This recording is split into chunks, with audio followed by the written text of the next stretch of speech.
Hello everybody, welcome to yet another video on my channel. Crema di Fruita Graham. It's a great dessert to unwind during the weekends. It's a no-bake recipe and perfect for special occasions. This recipe is prepared by my Filipino sister-in-law. 2 cups of thick cream is whipped well until fluffy and 1 can of condensed milk is added to it and mixed properly.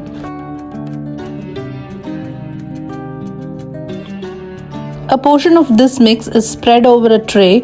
Meanwhile, graham crackers, which were already dipped into evaporated milk, are layered over the cream mix. On top of this goes the cream mix once again, and thinly sliced mangoes, which are ripe, are placed over it.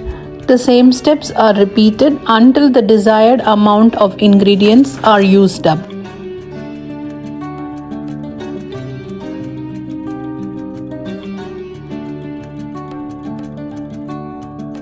The tray is then placed in the refrigerator for about 4 hours and served chill. So here goes the satisfying Crema di Fruita Graham. You can modify the flavor of this dessert by using fruits of your choice. Hope you will try this quick and easy dessert. See you with another video. Do like, share and subscribe my channel. Take care. Bye-bye.